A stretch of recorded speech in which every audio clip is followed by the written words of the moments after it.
Hola, ¿qué tal a todos? Me da mucho gusto saludarlos. Sean bienvenidos a Amistad de Monterrey.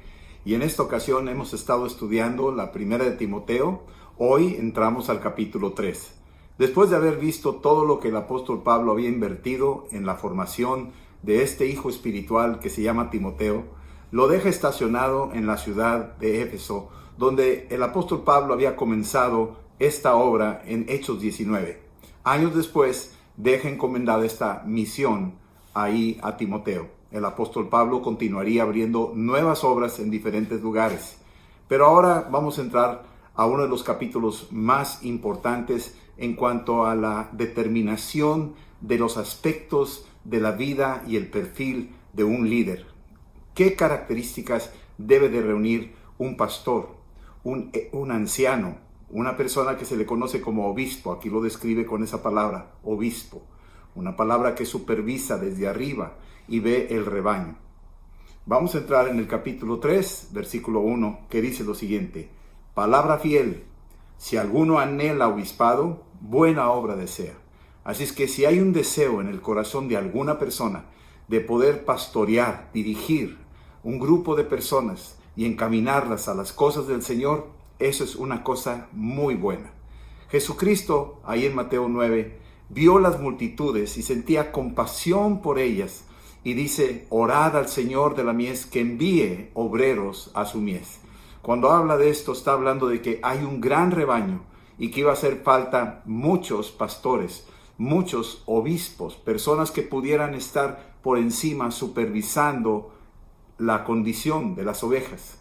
Y entonces aquí dice el apóstol Pablo: si tú deseas eso, Jesucristo también lo había pedido así, entonces estás pidiendo algo que es muy bueno, muy esencial, muy importante. Sin embargo, hay condiciones para asumir esa responsabilidad.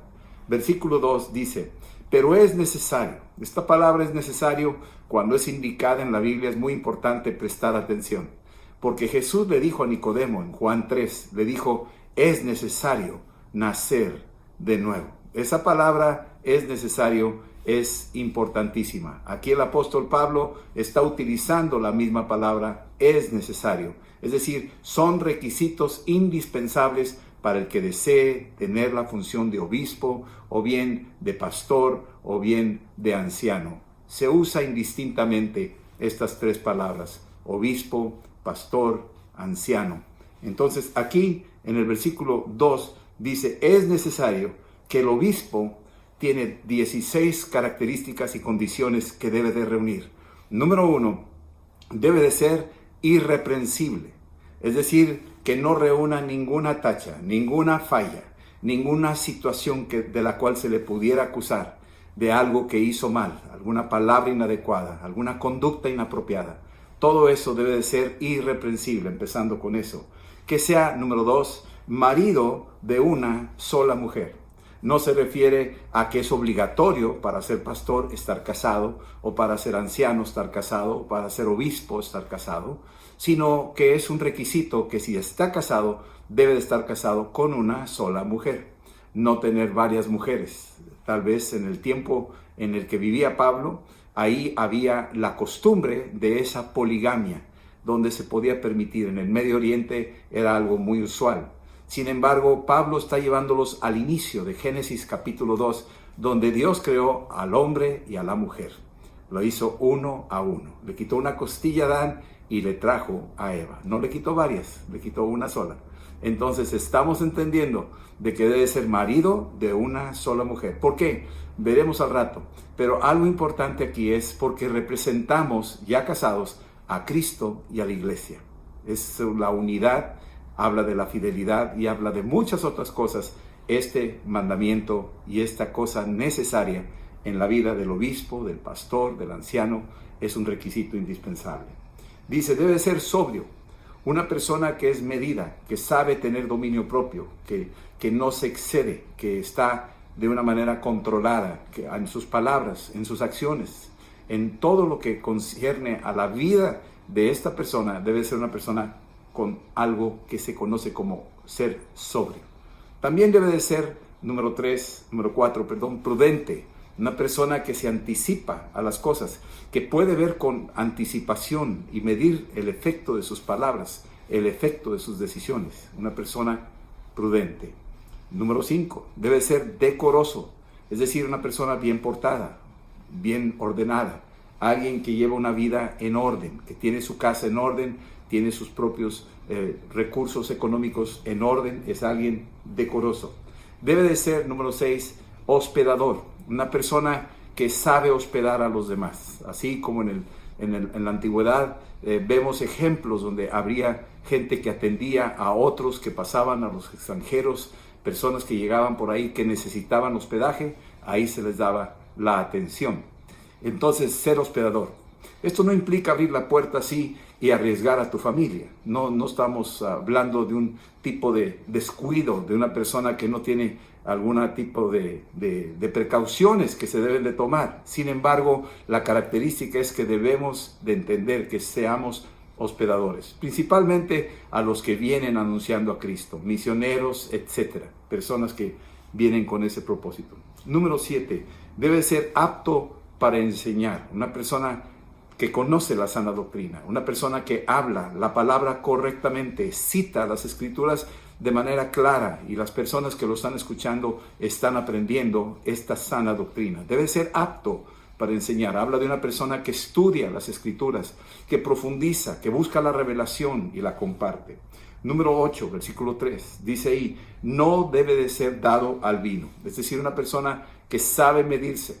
En aquellos lugares del Medio Oriente, en la antigüedad, y aún hoy en estos días, se practica también comer junto con vino. Se bebe el vino, es algo común, cultural, pero no debe de ser dado al vino. Es decir, que no se exceda, puede tomarlo como algo que está dentro de lo que concierne a una comida normal, cotidiana, pero tener cuidado y marcar la línea de no excederse. En esas culturas se veía normal. El apóstol Pablo recomienda, y en algunas culturas así lo hacen, le agregan un poco de agua para diluir el efecto del alcohol. No pendenciero, ese es el número 8. No pendenciero, es decir, no ser peleonero, no ser agresivo, no pelear con los puños, ¿sí? No agreder a la gente, no ser agresivo con palabras, sino no estar ahí en esa posición, sino ser una persona sabia, prudente, sobria, en sus palabras para tratar con los demás, para exponer la palabra de Dios. Número 9, no debe ser codicioso de ganancias deshonestas. Aquí también es otro límite que el apóstol Pablo menciona como un requisito de cuidar a la persona, el corazón de los pastores, de los líderes, de no ir detrás del dinero, tener cuidado. Habrá gente que tiene recursos, habrá situaciones donde se te puede presentar un negocio a uno de los pastores, puede ser una trampa y hay que tener mucho cuidado, marcar la línea y no involucrarse en este tipo de negocios. Número 10, dice aquí que debe ser amable, una persona amable. Esa persona debe ser alguien que tiene la cordialidad, que habla palabras pacíficas, amorosas, alguien que es respetuoso, alguien que guarda su compostura con los demás y los trata con respeto, una persona amable.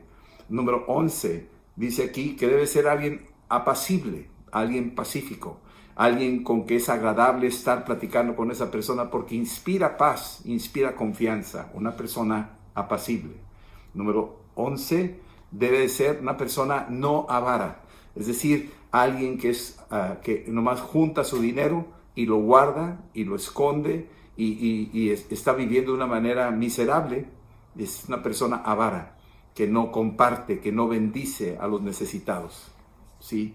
12, versículo 4, dice ahí, que gobierne bien su casa. Debe de gobernar bien su casa. Esto es algo muy importante, porque dice aquí claramente que tenga a sus hijos en sujeción con toda honestidad. Que gobierne bien su casa, que tenga a sus hijos en sujeción con toda honestidad. Pues el que no sabe gobernar su propia casa, ¿cómo cuidará de la iglesia de Dios? Esa es una pregunta. Entonces, la primera iglesia debe de ser tu casa. La primera iglesia debe de ser tu hogar, ahí. Si tú sabes gobernar tu casa, hablándole al varón en este caso, y sabe gobernar bien su casa, su relación con su esposa, su relación con sus hijos, la administración financiera, el trabajar para traer la provisión, si tú sabes gobernar bien tu casa, entonces el haber empezado con esa prueba piloto, diríamos nosotros, donde inicia el principio de tu pastoreo, ahí es donde tú ya puedes empezar a decir, ya estás capacitado para entrar y poder pastorear una iglesia. Si no tienes el testimonio de hogar, es muy difícil que puedas tener ahí el testimonio de iglesia. Así es que es muy importante que gobierne bien su casa, que tenga a sus hijos en sujeción con toda honestidad, pues el que no sabe gobernar su propia casa, ¿cómo cuidará de la iglesia de Dios?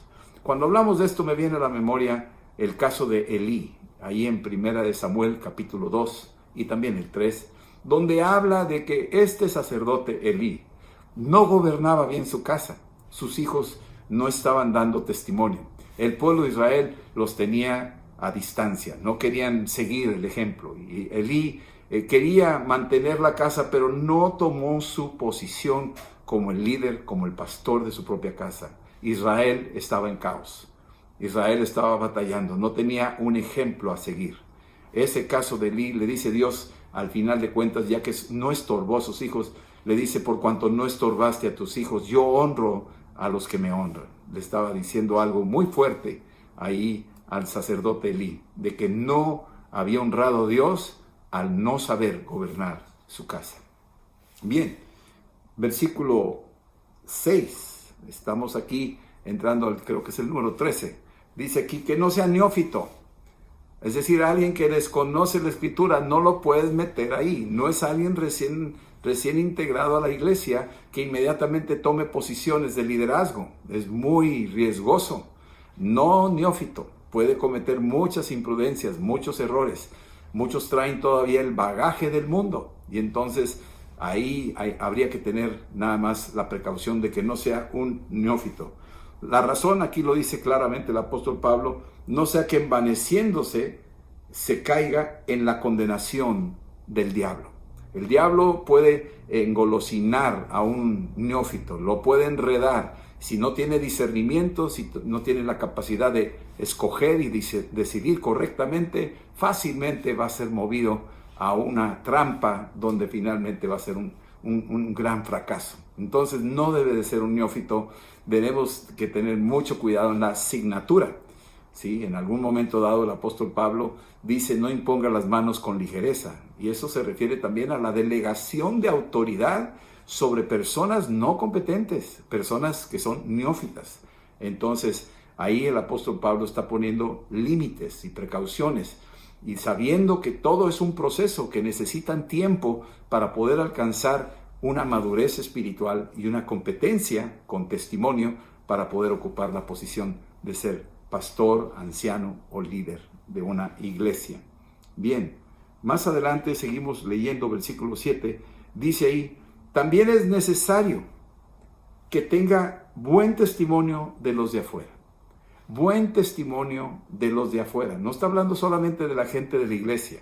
Uno se puede comportar muy bien acá adentro, pero el buen testimonio de los de afuera es vital.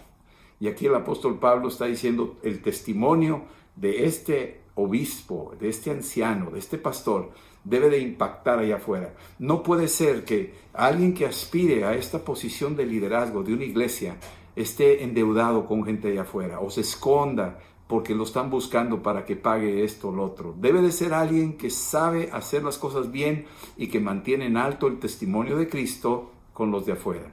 Es alguien que es respetuoso, alguien que es reconocido por la comunidad, por los vecinos. Alguien que dice, ¿sabes qué? Esta es una familia ejemplar. Este hombre es muy honesto, es una persona ordenada, tiene una familia preciosa. Y entonces esta influencia que tiene alrededor es también algo importante de los requisitos que establece aquí el apóstol Pablo. Debe de tener un buen testimonio de los de afuera para que no caiga en descrédito. Este es otro punto, descrédito. Descrédito es, imagínate que tú vas al banco y presentas una solicitud por una cantidad de dinero y el banco te revisa tu expediente y te dice, no podemos darle el crédito. ¿Por qué no le dan el crédito? Porque usted no tiene con qué respaldar. lo que nos está pidiendo. Entonces, descrédito es para algunos que quisieran comprometer su alma a lo que tú estás pregonando. Si tú estás pregonando el Evangelio y estás hablando de Cristo y del amor y de la paz y de tantas cosas, pero tu vida no está hablando de eso, tu trato con tu esposa, tu trato con tus hijos, el desorden que tienes en tu casa, la gente no va a dar el crédito, no va a entregar su alma a la enseñanza, al Evangelio, a lo que tú estás diciendo. La persona va a mantener su distancia y dice, no, tú caes en descrédito, no te puedo confiar nada de lo que yo tengo. ¿Por qué? Porque no me habla claramente tu testimonio, no confío en ti. Esa es una tristeza. Y eso existe muchas veces. Hay gente que no cree en el Evangelio porque las personas que están supuestamente dirigiendo no están dando el testimonio debido. Así es que es muy importante esta función del crédito. Dame tu crédito, confía en mí y yo te voy a demostrar que lo que yo te dije, te lo voy a cumplir. Es verdad lo que te estoy diciendo, ¿sí? Que entonces que no caiga en descrédito y en lazo del diablo. Cuando dice lazo, está hablando así como si fuera un perrito con una argolla en el cuello y jalado con un mecatito ahí. Y entonces está hablando de que lo tiene controlado el adversario. Lo tiene controlado con alcoholismo, con deudas, lo tiene controlado, lo oprime, es un mujeriego, qué sé yo, muchas de estas otras cosas. Y entonces lo tiene atado el enemigo. Y entonces ahí es donde estamos dándonos cuenta que esta persona no está libre y no está capacitada para ser un pastor o un líder. Entonces, estos son requisitos indispensables. Dice aquí el apóstol Pablo, es necesario estas cosas. Si tú vas al libro de Daniel, capítulo 6, quiero llevarte nada más a un perfil de un verdadero líder, aunque no era pastor, no era obispo, no era anciano de alguna iglesia, pero su testimonio impactó a media gente, a medio mundo, tocó a toda una nación.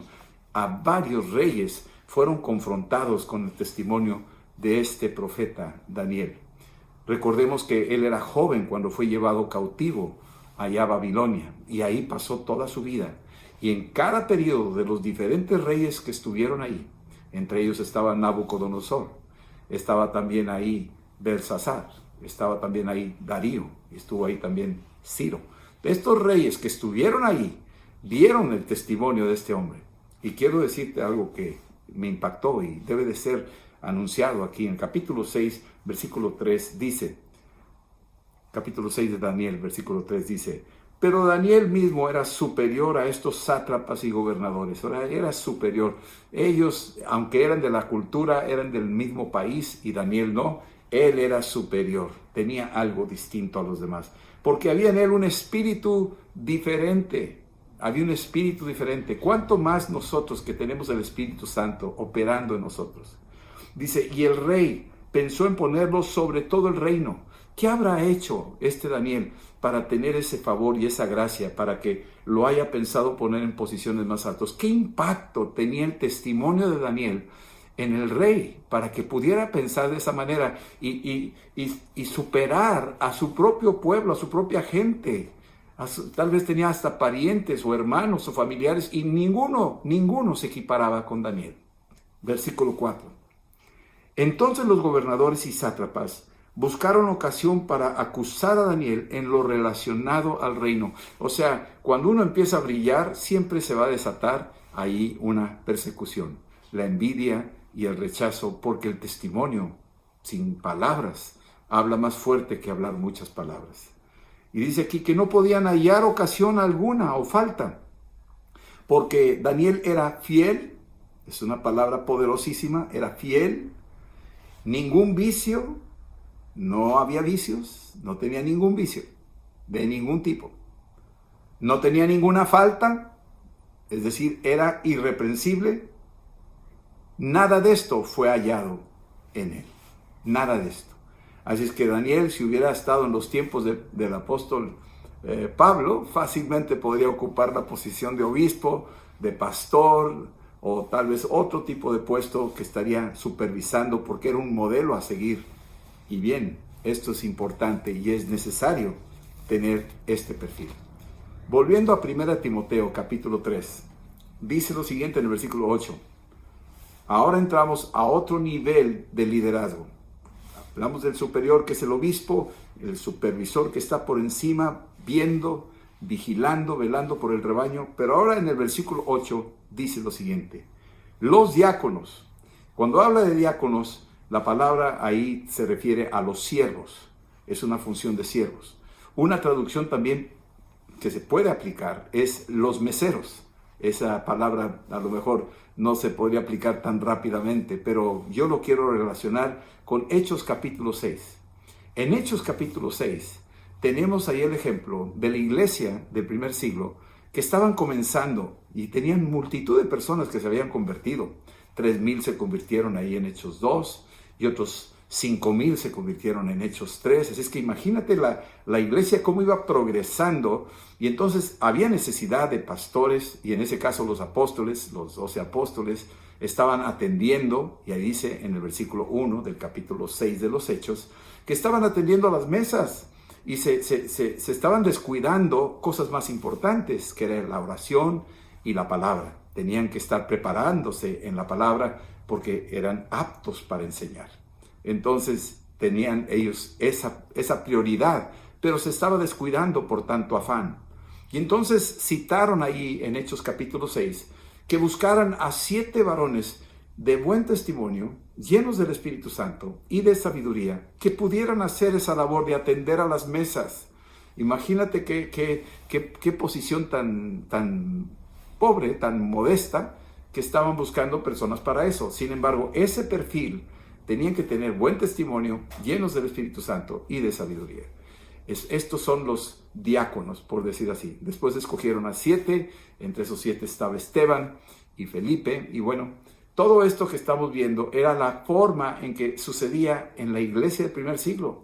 No era muy estructurada al principio, era una iglesia que se iba conformando. Hoy en día tenemos organizaciones muy estructuradas, muy ramificadas, tienen organigramas y toda la cosa. Hoy, en aquel entonces no era tan elaborado todo, pero siempre perseguían los principios necesarios que aquí Pablo está mencionando en la primera epístola a Timoteo capítulo 3. Que es necesario, estos requisitos, estos 16 puntos que acabamos de mencionar. Y más adelante aparece otro nivel que se les conoce como los diáconos, en este caso los que están sirviendo. Yo menciono los que están mesiando, los que están atendiendo las mesas. Sin embargo, no quiere decir que estaban en la parte inferior, sino ellos atendían los impactos que los de arriba pudieran recibir, y estos frenaban a que no hubiera tanto impacto de distracción de los que estaban arriba, velando por el rebaño, orando y consultando las Escrituras para poder alimentar al pueblo de Dios.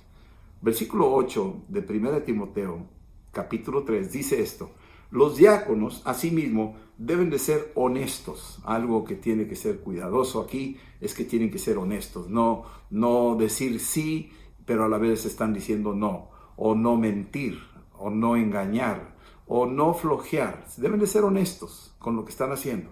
También deben de ser sin doblez, es decir, que no se encuentre uno que está hablando de una cosa con una persona y luego cambia el tema y está hablando de otra cosa totalmente contraria a la que le dijo a otra persona.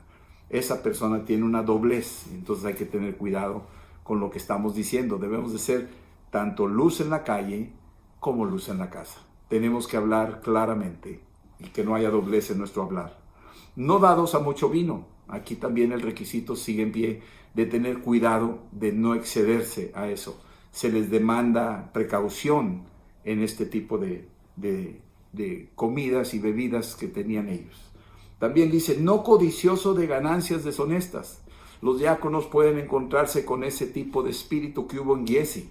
Giezi era el siervo de Eliseo. Y Giezi, cuando Eliseo despreció y les agradeció ahí a Naamán, que les traía joyas y ropa y tesoros, y no los aceptó porque el milagro era gratuito, venía de parte de Dios. Giezi dijo, mi amo no sabe hacer las cosas, yo soy más listo. y fue detrás de Naamán y dijo, ¿y sabes qué? Siempre se arrepintió mi amo, el profeta Eliseo, y me dijo que me mandaras a mí las cosas. Esa es una ganancia deshonesta, eso es hacer algo indebido. Y el espíritu de Eliseo detectó a la distancia lo que estaba haciendo Giezi, salió a la luz. Mis amados, todo esto sale a la luz. Si no estamos haciendo las cosas bien, todo va a salir a la luz. Así que debemos de guardar nuestros corazones, sabiendo que hay un Dios poderoso, que Él es el obispo de los pastores, que está velando por nosotros. Eso viene ahí en 1 Pedro 5. Así es que el diácono tiene que tener cuidado de no ser codicioso de ganancias deshonestas. Al pobre Giezi le tocó la lepra, que se le quitó ahí a Naamán, se le pasó ahora a Giezi, por andar detrás del dinero, tratar de engañar a la gente, lisonjearlos para sacar ventaja, porque sabía quién tenía más dinero que el otro y atender mejor a un rico que a un pobre. Y entonces este es un tipo de interés del cual está cuidando el apóstol Pablo, sabiendo que estas cosas suceden en las iglesias y debemos de tener mucho cuidado. Dice aquí, versículo 9, que guarden el misterio de la fe.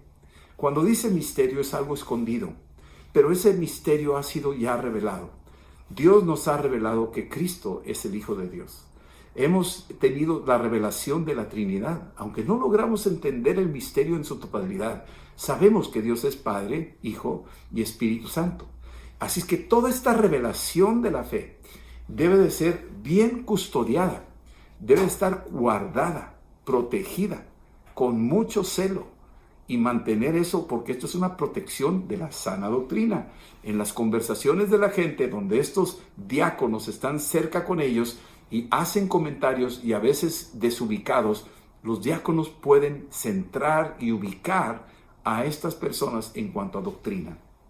¿Sí? Dice que tengan una limpia conciencia, es decir, que no haya nada entenebrecido en sus conciencias. Las conciencias se lavan con la sangre de Cristo. Ahí lo vemos en el libro de Hebreos, capítulo 9. Pero también es importante entender que, como dijo el apóstol Pablo, por eso procuro tener siempre una limpia conciencia delante de Dios y de los hombres. Aquí era algo que el apóstol Pablo se esmeraba por tener una limpia conciencia, es decir, que no había una doble intención, que no había nada oculto, que no había ninguna sospecha de alguna cosa ahí escondida en los pensamientos con una doble intención, sino que tenía una limpia conciencia y por eso podía administrar los misterios de la fe. Versículo 10. Estos también, hablando de los diáconos, deben de ser sometidos a prueba. Deben de ser sometidos a prueba. Es decir, todos nosotros debemos de ser sometidos a prueba. De alguna forma se nos confía una situación, se nos confía una responsabilidad, se nos confía un dinero, se nos confía una predicación, se nos confía una responsabilidad de ir a tal lugar y a ver cómo se encuentran y traer el reporte. Una pequeña prueba. Y en la medida que estas pruebas se le van presentando y las va superando, entonces vamos viendo que ya cumple con los requisitos indispensables, por lo menos para ser diácono. Recordemos que esta es una progresión, no termina en ser diácono. Muchos diáconos en algún momento dado ya pueden pasar a ser obispos, es decir, ancianos o los pastores o los líderes.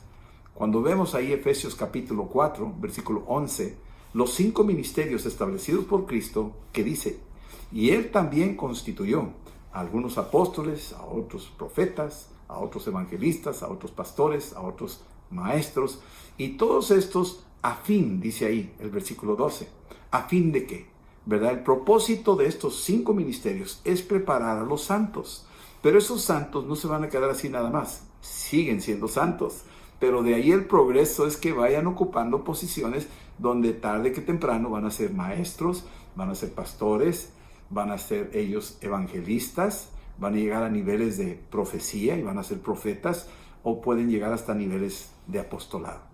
Ese es el propósito de discipular, ese es el propósito de estas pláticas, de que los que están escuchando, pues algún día ustedes van a estar de este lado y ustedes van a enseñar a otros. De eso se trata, porque uno no es permanente. Estamos aquí por un tiempo, pero estamos entrenando la siguiente generación, pensando así como los diáconos van a pasar después de pruebas al nivel que sigue, y así progresa el reino de Dios. Así que sometidos a prueba primero, y entonces después de esas pruebas pueden ejercer el diaconado si es que son irreprensibles. Aquí la condición es que no tengan ni una tacha. Claro, no podemos decir que somos el club de los supersantos. Claro que sí tenemos algunos detalles, no somos perfectos. Sin embargo, debemos de evitar todo lo que pudiera dar sospecha de que tú estás haciendo algo indebido. Y entonces, dicen por ahí el dicho, no hagas cosas buenas que parezcan malas, ni malas que parezcan buenas. Debe de ser irreprensible. Ahora, versículo 11. Empieza aquí el apóstol Pablo a hablar de las mujeres. Puede ser que esto se aplique a todas las mujeres, definitivamente, pero estamos hablando todavía en los términos de lo que son los obispos y los diáconos. En alguna parte se puede entender que hay diaconisas. Ahí en el libro de Romanos, Febe es una diaconisa, capítulo 16. Pero hablando de este tipo de personas que ocupan posiciones de influencia, de liderazgo, de servicio dentro de la iglesia, hay muchas mujeres que están en esa condición. Y entonces aquí el apóstol Pablo hace mención algo para las mujeres. Versículo 11 dice, las mujeres asimismo sean honestas, es decir, que son transparentes en el sentido de su trato, que no hay nada escondido, que trabajan bien las cosas, que no hay doble ánimo en las cosas, ¿sí? Honestas, que no son calumniadoras, es decir, que saben refrenar su lengua, que no hablan mal. La palabra calumniador viene, que no son diabólicas. La palabra diablo significa calumniador. Entonces, que no hablan, que no sueltan la lengua, que no critican, que no acusan, que no chismean. Eso es algo que está diciendo. Que son sobrias, es decir, personas que están manteniendo una posición de dominio propio, que son sobrias en su conducta, en su porte, en su vestimenta. Más adelante dice que son fieles en todo, hablando de fieles con sus esposos, fieles con sus hijos, fieles con la iglesia, fieles con los demás, son fieles en todo a lo que ellas son asignadas. ¿Sí? Ahora entrando, versículo 12, los diáconos deben de ser también maridos de una sola mujer, lo mismo que los obispos. Aquí también se espera que los diáconos tengan un testimonio de familia, que sean maridos de una sola mujer, que no sean ahí acusados de que tienen 2, 3 frentes ahí, sino maridos de una sola mujer, que gobiernen bien sus hijos y sus casas, porque es lo mismo, los diáconos tienen que tener un testimonio de familia. Recuerden la bendición que Dios le dio a Abraham, y serán benditas en ti todas las familias de la tierra, ¿sí? La bendición está a nivel familia.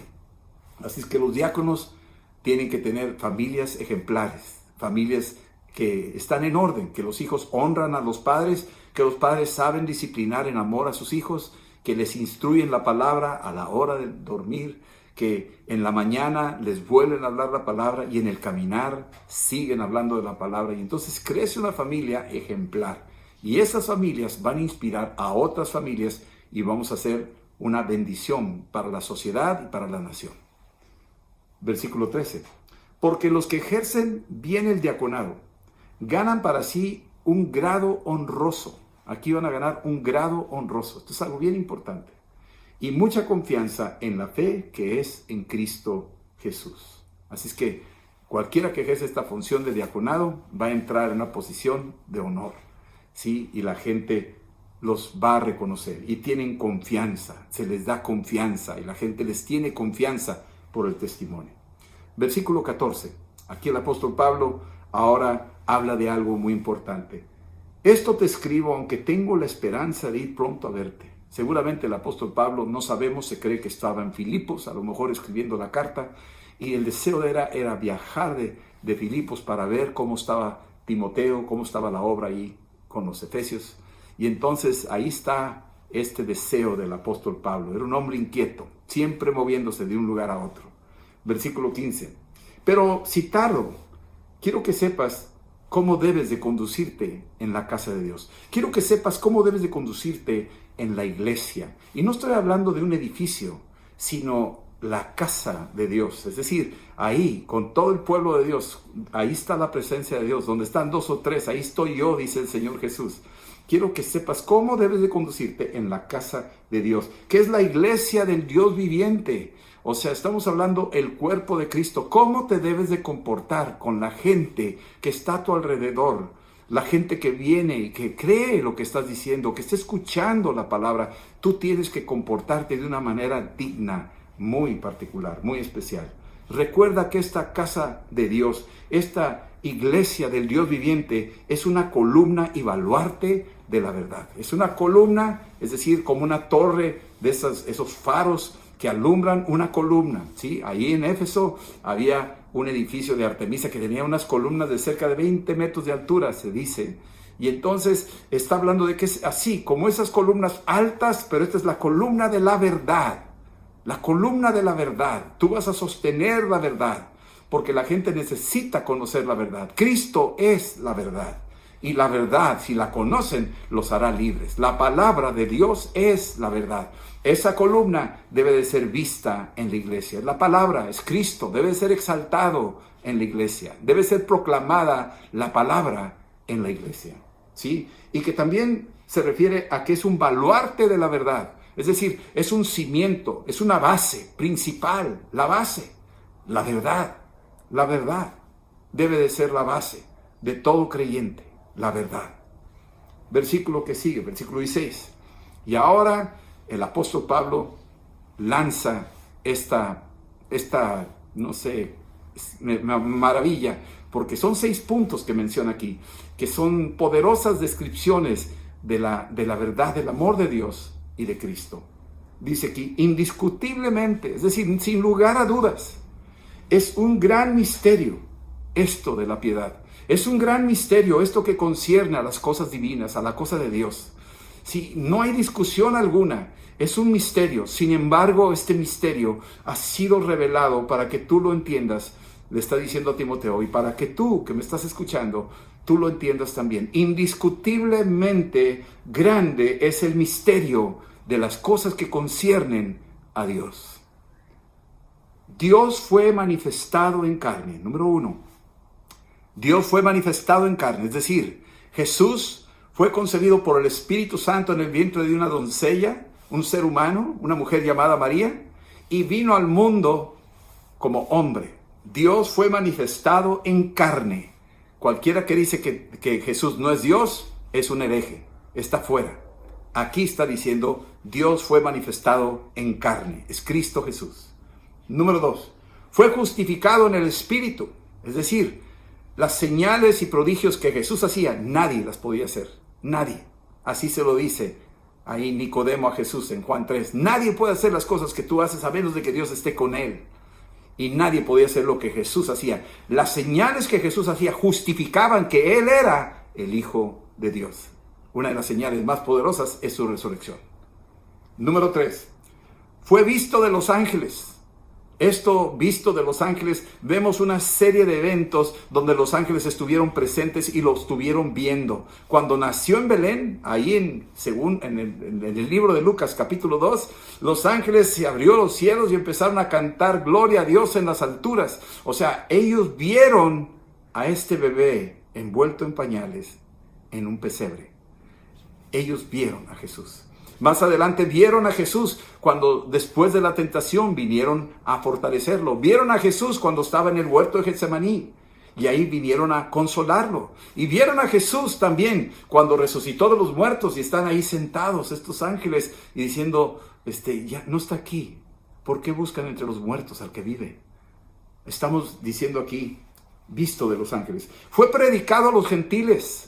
Desde Jesús anunciando la Sirofenicia y más adelante Hechos capítulo 10 el apóstol Pedro predicándole a Cornelio y más adelante en Hechos 28 el apóstol Pablo hablando con los judíos y los judíos resistiendo el evangelio, no queriendo oír, dice, ya está claro, ahora me voy a los gentiles y sé que ellos me oirán.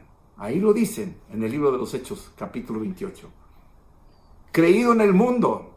Ahora está siendo anunciado y como dice Mateo 24:14, será predicado este evangelio en todo el mundo para testimonio a las naciones.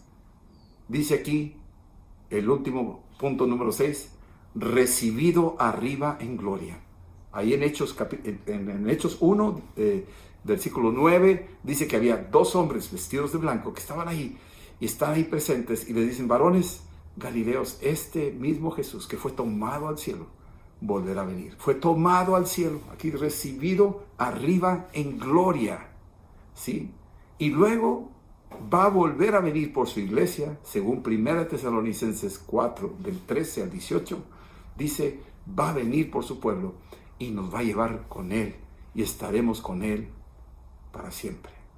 ¡Qué bendición! Aquí estamos viendo las promesas de todo esto que el apóstol Pablo quiere dejar bien claro en el corazón del hijo de la fe, su hijo amado, Timoteo. Bien, vamos a concluir con una oración y darle gracias a Dios por esta palabra que hoy hemos tenido. Si tú has venido por primera vez, yo te animo a que recibas a Cristo.